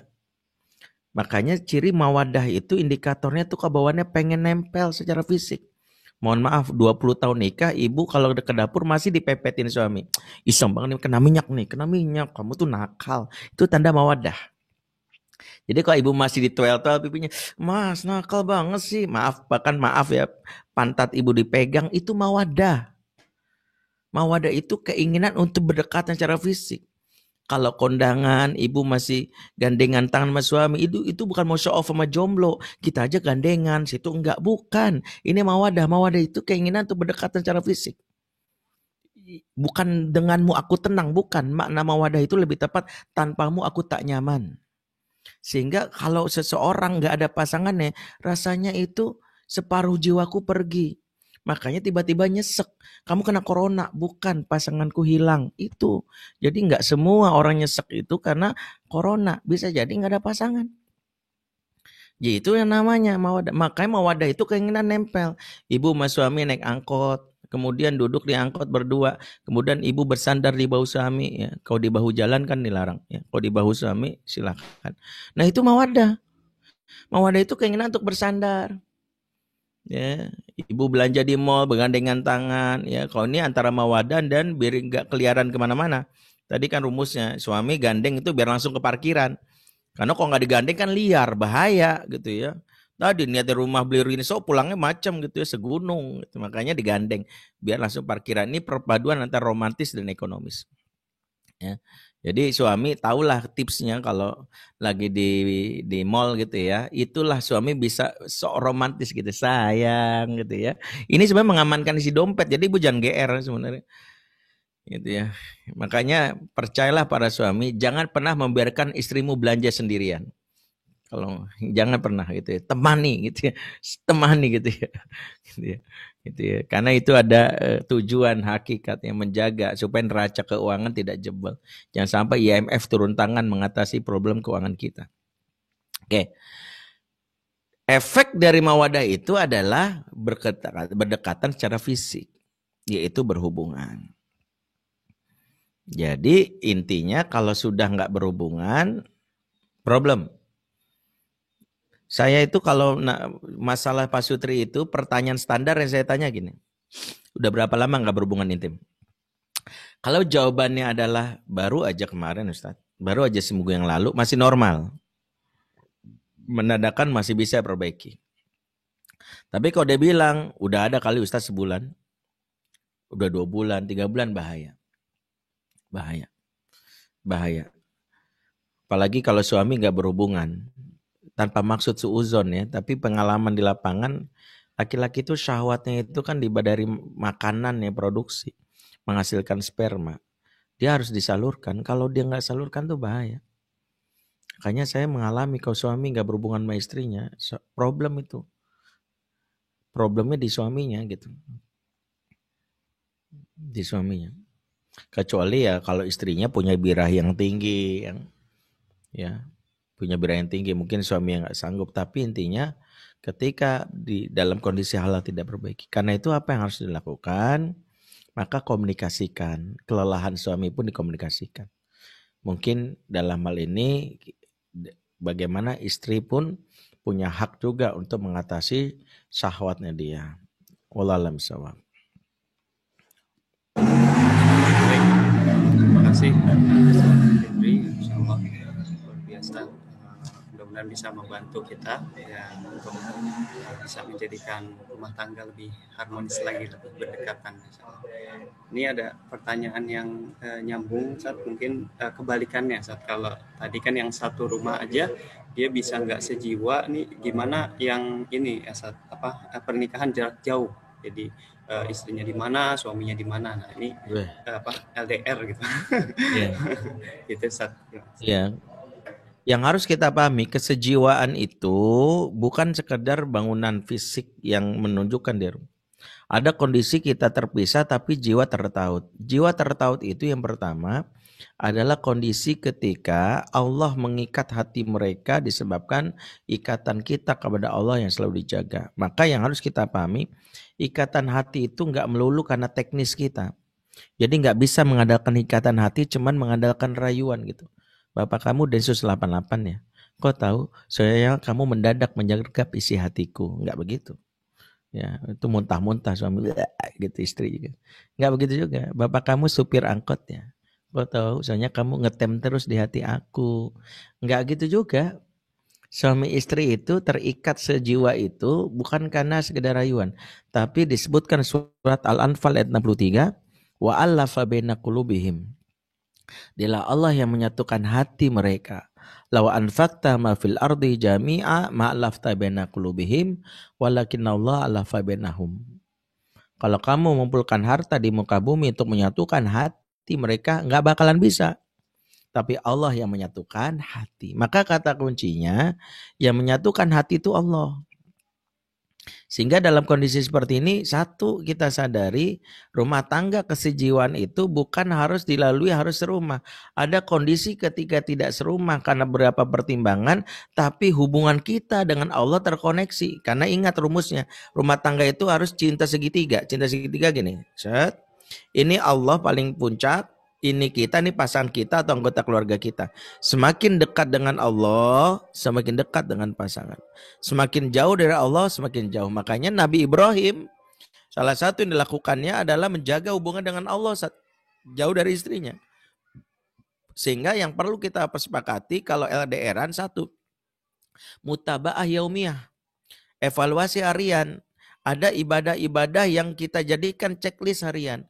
Subuh tepat waktu, zikir pagi dan petang, kemudian lakukan duha, baca Quran, checklist malam-malam.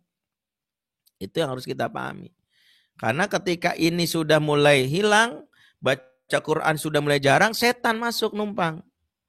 Setan itu pintar, ketika spiritual kita menurun, setan masuk menggerogoti keyakinan. Muncullah perasaan was-was. Alladzi yuwaswisu fi sudurin nas, was-was. Jangan-jangan, kok dia nggak nelpon-nelpon ya? Jangan-jangan dia buka cabang di sana. Ya, jadi rumah tangga dicabangkan gitu. Wah, bahaya. Jangan-jangan. Makanya cemasnya gitu. Suami begitu nyampe di rumah bukan mengajak ngobrol, langsung cek handphonenya. Handphonenya tergeletak, langsung dicek WA-nya. Begitu WA-nya ngirim ke seseorang pakai kalimat say, sementara nggak ada foto profil, langsung curiga. Siapa nih kamu say? Padahal dia lagi nyapa temannya namanya Saiful. Tapi langsung curiga gitu. Nah itu yang terjadi.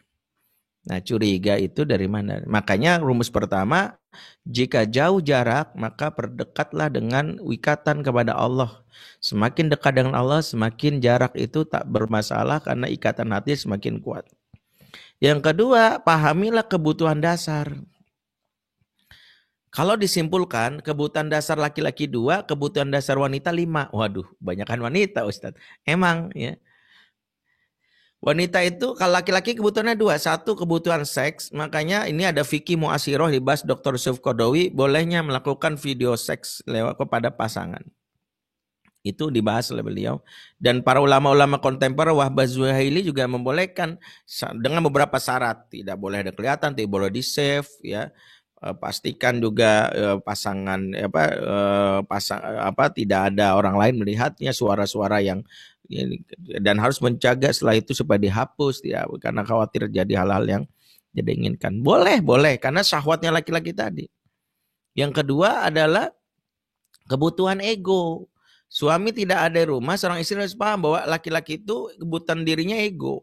Sehingga salah satu yang lakukan kalau suami nggak di rumah itu jangan pernah ngambil keputusan sendiri. Karena itu merusak egonya suami. Pentingnya untuk bertanya, menurut kamu gimana mas? Menurut pendapat kamu gimana mas? Dan pentingnya minta izin. Ya jangan mengambil keputusan ini karena ini harga diri suami. Keterluka dia bisa peluang ya. Terjadilah pintu setan untuk menggodanya. Minta izin. Dan minta izin beda sama ngasih tahu. Ada ibu bilang, mas aku boleh ke mall enggak? Sekarang udah di mana? Udah di mall. Itu bukan minta izin. Itu for your information, I'm at the mall. Itu namanya ngasih informasi. Kalau mau izin itu adalah belum mesen Gojek. Belum mesen angkot. Belum mesen taksi. Pastiin suami mengatakan yes. Accepted. Ya, boleh. Baru berangkat. Banyak istri-istri itu ngasih informasi doang. Itu terkait dengan hak. Jadi kalau suami dia enggak itu pastiin siap untuk memenuhi syahwatnya dengan semampunya, dia dengan suara-suara, dengan gambar yang boleh dilihat. Yang berikutnya adalah Pastikan hak harga diri suami. Nah, kalau suami gimana? Suami memenuhi 5 kebutuhan dasar wanita. 1, dipahami. 2, dihargai. 3, dicintai. 4, aman. 5, bernilai. Wanita itu makhluk auditori, kalau laki-laki makhluk visual. Makanya laki-laki senang melihat wajah istrinya, kalau perempuan senang mendengar suara dari suaminya. Makanya sering-seringlah mengirim voice note. Kalau di WA sekarang, sayang, aku kangen sama kamu. Itu senang wanita. Karena menurut riset wanita itu butuh 4 kali ucapan cinta dari suaminya setiap hari. 4 kali. Ya, tapi jangan suami dirapel malam-malam. I love you, I love you, I love you, I love you. Udah 4. Gitu. Itu kurang kerjaan banget suami kayak gini. Ada yang dirapel 4 kali 7, 28. Ya, ntar minggu depan lagi ya. I love you, I love you, I love you, I love you. Enggak gitu. Wanita itu 4 kali diingetin setiap pagi. Aku kangen kamu, Dede. Aku cinta kamu, apa aja. Senang wanita yang kayak gitu. Dia makhluk auditor, makanya wanita itu senang laki-laki yang menggombali. Karena makhluk auditori. Kalau laki-laki senang tampilan fisik. Makanya kalau suami nelpon video call, pastikan jangan pakai baju daster yang bolong 3.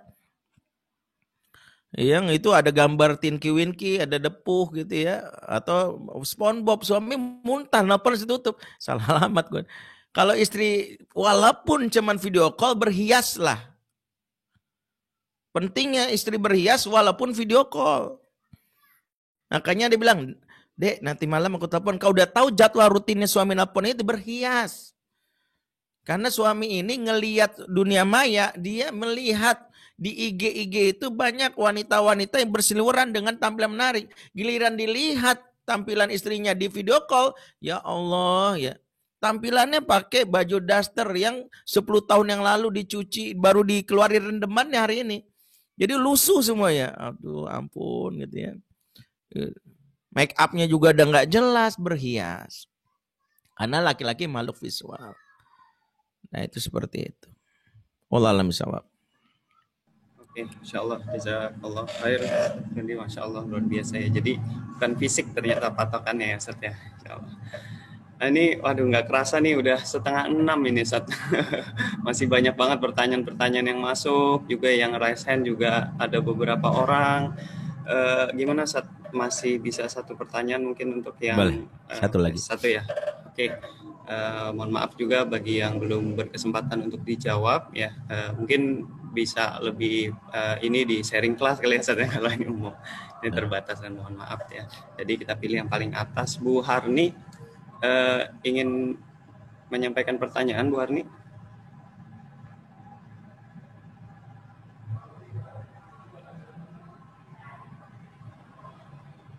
Di unmute dulu. Ya.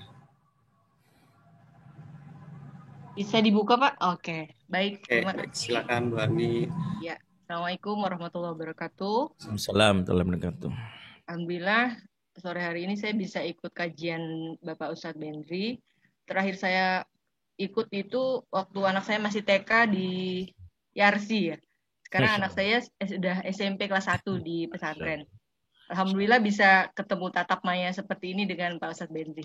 Senang sekali rasanya. Yang ingin saya tanyakan, bismillah, apakah yang bisa kita upayakan agar kita tetap bisa survive, bertahan dalam kondisi perbedaan yang sudah tadi disampaikan oleh Pak Ustadz, selain berdoa, begitu Pak Ustadz. Mungkin dalam ya. Ya itu aja. Baik. Terima kasih. Baik, saya nggak tahu maksud perbedaan itu, tapi kalau dimaksudkan kondisinya sudah dalam kondisi kritis, maka jangan pasif dengan menjadikan diri kita itu korban atas kondisi yang terjadi. Sebagian besar rumah tangga itu sulit diperbaiki karena masing-masing memposisikan korban. Saya ini korban Ustadz dari suami yang cuek, suami yang kasar, suami yang korban itu statusnya pasif. Menunggu keajaiban, mudah-mudahan suami lagi jalan kepetok tiang listrik dapat hidayah. Tiba-tiba dia langsung hafal Quran 30 juz, langsung jadi kayak Ustadz Fatih Karim, lembut sama istrinya. Enggak bisa Bu. Itu mengharapkan, kecuali ibu ngirimin sinetron azab Indosiar berkali-kali. Mungkin aja itu. Ya. Makanya jangan posisikan jadi korban. Posisikanlah seperti yang Allah sebutkan dalam surat Al-Mu'min Al-Taubah 70 ayat 71 dan surat Abasa ya ayat berapa 18 kan Allah berfirman hubungan suami istri itu minimal ada dua yang menjadi penguat. Satu, kita ini teman. Yauma yafirrul mar'u min akhihi wa ummihi wa abihi wa sahibatihi wa bani. Suami istri itu disebut sahibah. Sahibah itu teman. Yang namanya teman itu kita memahami ada baiknya, buruknya apalagi. Pasti. Tapi teman yang baik tidak meninggalkan dan teman yang baik memperbaiki. Yang kedua, Quran menyebutkan sebagai penolong. Maaf. Wal mu'minuna wal mu'minati ba'dhum awliya ba'din. At-Taubah 71. Laki mukmin atau mukmin sebagian mereka penolong bagi yang lain. Artinya apa? Kita kalau posisinya korban, kita sulit mengubah kecuali kita upgrade. Kenapa upgrade? Jangan-jangan suami yang kasar, cuek, nggak mesra. Bisa jadi dia sendiri adalah buah dari pola asuh di masa lalunya yang disebut para ahli sebagai utang dan luka pengasuhan. Sayangnya kita nggak menelaah ini. Sebagian besar kita berumah tangga di dalam sharing kelas yang kami bikin pekan depan, kalau tema besok tuh tentang mengolah emosi. Tema pekan depan tuh mungkin kalau ibu mau ikut judulnya membayar utang dan membasuh luka pengasuhan. Banyak pengaduan ke kami itu sebagian besar ibu-ibu yang nggak siap dengan suaminya kasar, suami yang cuek, suaminya tidak bisa berkata mesra, memposisikan ada suami saya ini jahat, zalim. Akhirnya nggak pernah terbaiki tanpa menyadari bahwa suami kita pun bisa jadi adalah korban dari utang atau luka pengasuhan dia peroleh masa kecil. Bayangkan ada seorang suami yang masa kecilnya bapak ibunya nggak pernah ngomong sayang sama dia. Selama ini kita mengatakan apa susahnya sih mas. Kamu kan tahu hadis tentang berkata-kata baik. Tapi nggak bisa. Maaf. Dulu waktu kecil masa kecilku bapak ibunya ngomong gini. Bego lo. Maaf ini saya spontan atau mungkin verbatim. Maaf anjing, babi. Isi kepalanya itu. Tiba-tiba dia baca hadis tentang Rasulullah SAW yang berkata lembut, nggak bisa, bukan nggak bisa, isi kepalanya diinstal berkata kasar. Kalau ibarat gelas ini nggak pernah diisi air jeruk, mau dipaksa keluar air jeruk, isinya ini kopi, ya keluarnya kopi. Berarti apa yang terjadi? Suami kita, pasangan kita, ketahuilah dia bisa jadi butuh pertolongan kita. Itulah sebut ke dalam hadis unsur akhoka zolimun au mazlum. Tolonglah orang terdekatmu yang berbuat zolim dan yang dizolimi. Berarti apa? Bisa jadi pasangan kita ini sedang berbuat zolim sama kita, tapi dia butuh pertolongan. Bukannya gue nggak bisa sayang, tapi kosakata sayang itu udah habis di kepalaku.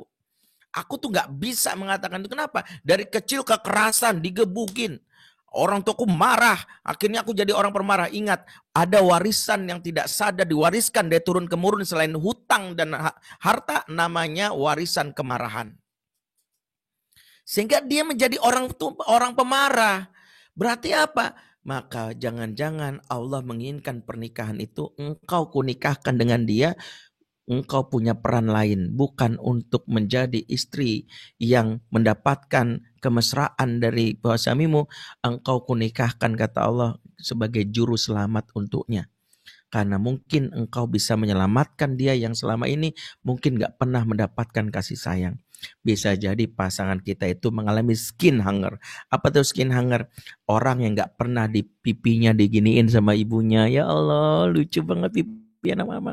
Gak pernah dipeluk, gak pernah dicium. Jadilah skin hunger. Orang skin hunger itu bertahan hidup itu dengan pendekatan sinis. Memandang orang tuh kayak debt collector nagih utang. Kelihatannya itu sinis banget. Dan dia itu apa ya, boleh dibilang, ya pribadinya tuh ngeselin.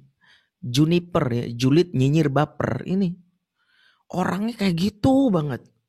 Kalau kita tahu, oh ini orang yang skin hunger. Kalau paradigma ini kita pahami, maka kita langsung mengatakan, ya Allah, aku baru menyadari bahwa suamiku adalah orang yang membutuhkan diriku, bukan sebagai sekedar istri. Bisa jadi aku adalah ibu yang selama ini hilang. Karena mungkin suamiku gak punya figur ibu, ya Allah.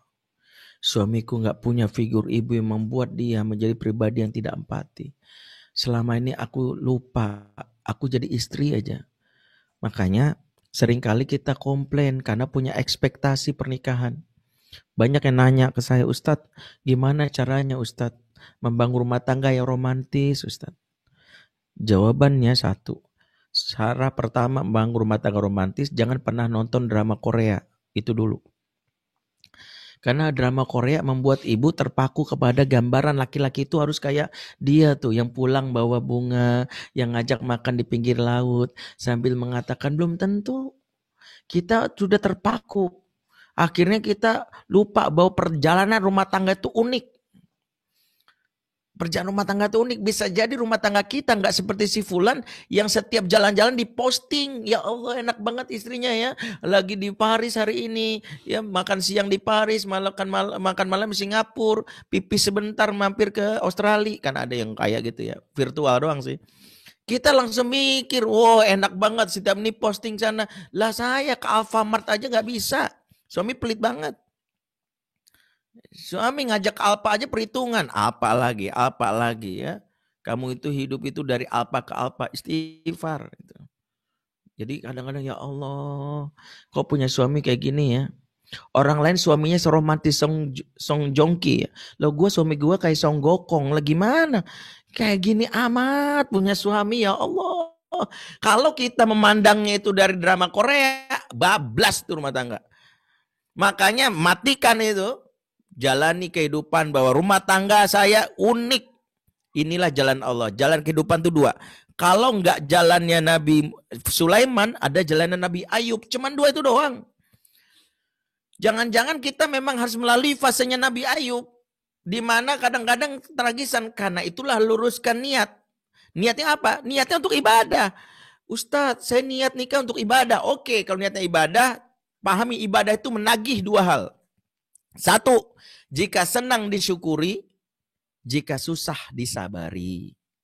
Makanya ada rumah tangga yang bisa jadi malam pertama zikirnya Alhamdulillah, malam kedua zikirnya ganti Subhanallah, malam ketiga mulai Astagfirullah, malam keempat Innalillah, malam kelima La haula wala quwata illa billah, malam keenam Astagfirullah lagi.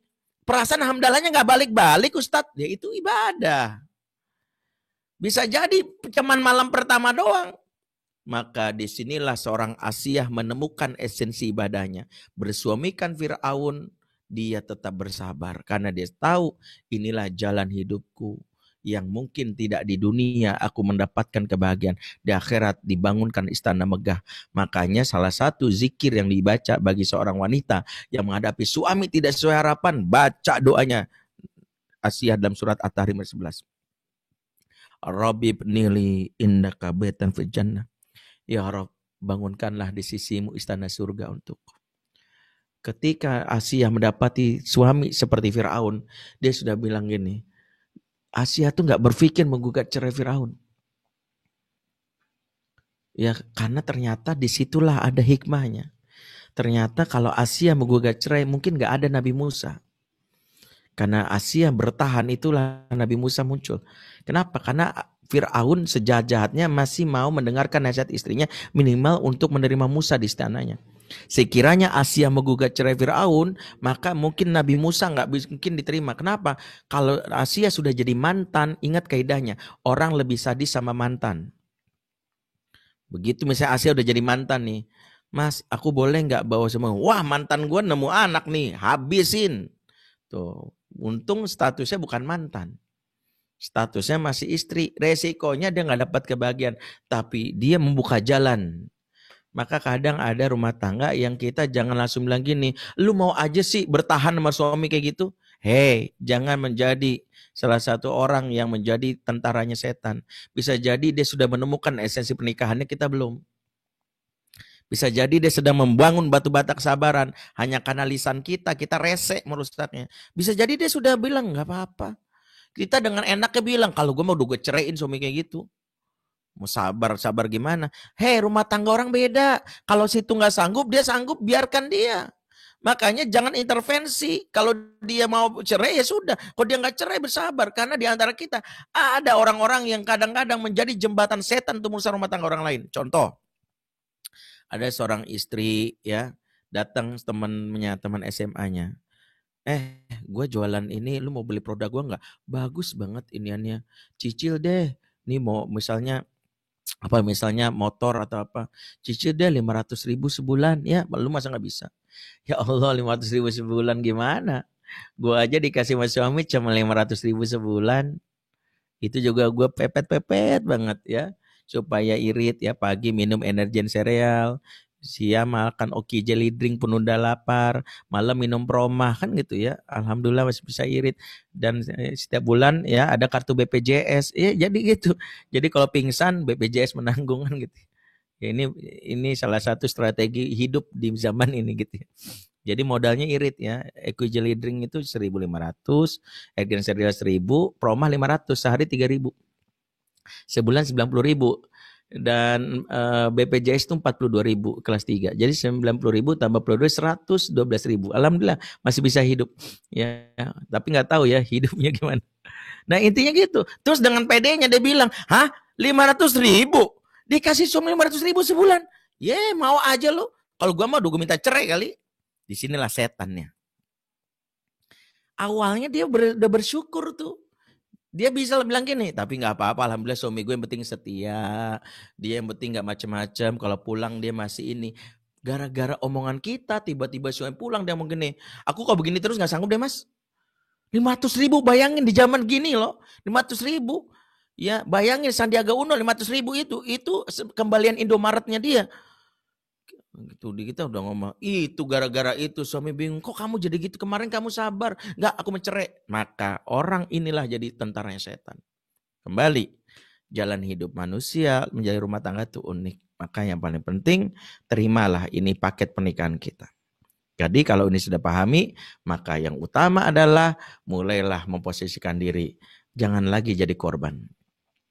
Pandanglah dia adalah orang yang mungkin aku harus selamatkan dengan apa yang bisa aku lakukan.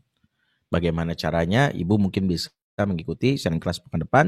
Judulnya membayar utang dan membasuh luka pengasuhan, baik pasangan atau diri kita ataupun anak kita. Wallahu a'lam bishawab. Baik, insyaallah. Terima kasih Ustaz Hendri. Insyaallah mudah-mudahan bisa membantu ya Bu Hani.